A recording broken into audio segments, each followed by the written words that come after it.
Депутат Жанбөршин. Рахмет, Алберт Павлович. Бүгін Сауранбаев тағы жоқ.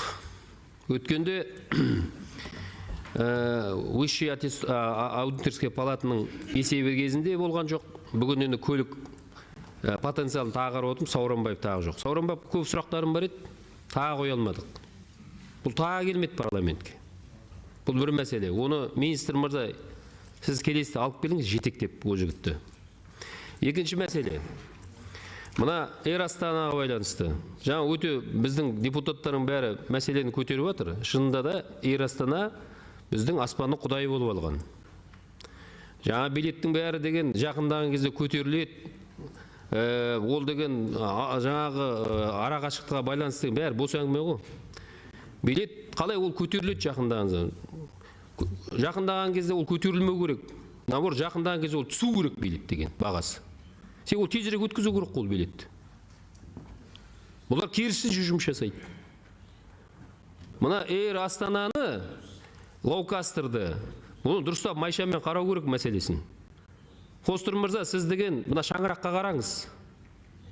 Сіз осы мемлекеттің заңына бағынуыңыз керек. Біз Мұсабаев екеуміз 1 сағат кешіккенге 3% штраф салатын норма енгіздік.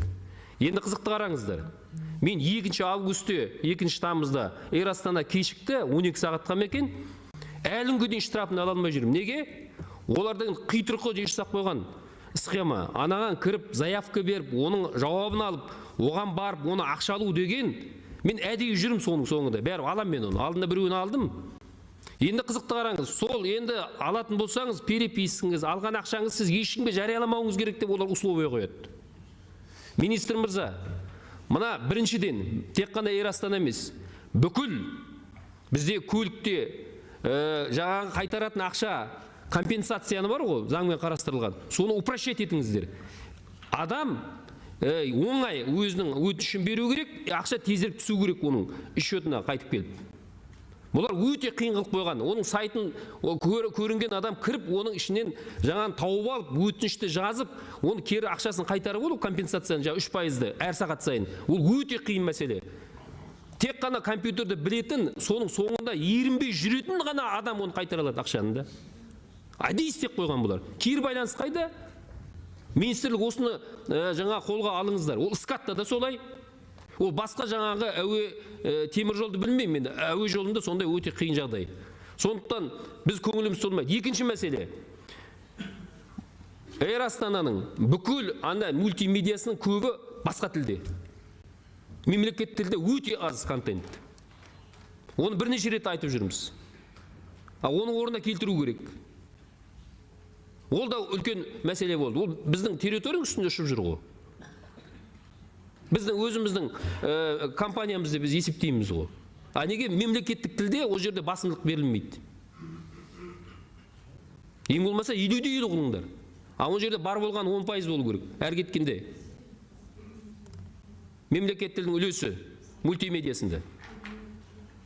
Сондықтан, Фостер мырза, сіз парламентке бірінші рет келіп отырсыз. Сізге бір-ек қана сұрақ қойылды. Бірақ сіз мына Қазақстан территориясына келгеннен кейін бірінші кезекте Қазақстанның азаматтар мүддесін қорғауыңыз керек. Қазақстанның заңын сыйлауыңыз керек. Осы жерде жағдай жасауыңыз керек. Ақшаны бәріміз де жақсы көретін шығармыз, бірақ сіз пайда көреміз деп билетті көтере бермеңіз.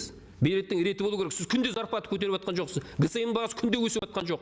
Біздің территориямыз күнде резинка болып созылып бара жатқан жоқ. Оның деген расстояниясы ұзара беретіндей. Арақашықтығы. Сіздер бағаны көтересіздер. 60 мыңнан 120 мыңға дейін кетіп қалады билеттің бағасы деген. Олай болмау керек. Әр заттың өзінің реті бар. Сондықтан министрлік бұл авиакомпанияларды дұрыстап тұрып қолға алу керек. Жаңа мәселелердің бәрін реттеңіздер. Ережелердің бәрін оңай қылыңыздар. Адамдардың байланысын оңай қылыңыздар. Ақшаны тезірек түсетін қылу керек компенсацияның бәрі. Тіпті автоматын түсетін қылыңдар. Билет тапсырған кезде біз қарайған штраф төлейміз. Күлетін ештеңе емес ол. Сіз күлмеңіз. Сіз бізді менсінбей өтсіз. Осы жерде отырып алып. Біз сізге абареген емеспіз Африкадағы. Ештеңені түсінбейтін. Ойнамаңыз. Ондай. Күліп бізді, менсінбей. Бұл парламент. Бұл халықтың өкілі осы жерде отырғандардың бәрі. Халық сайлаған. Рахмет.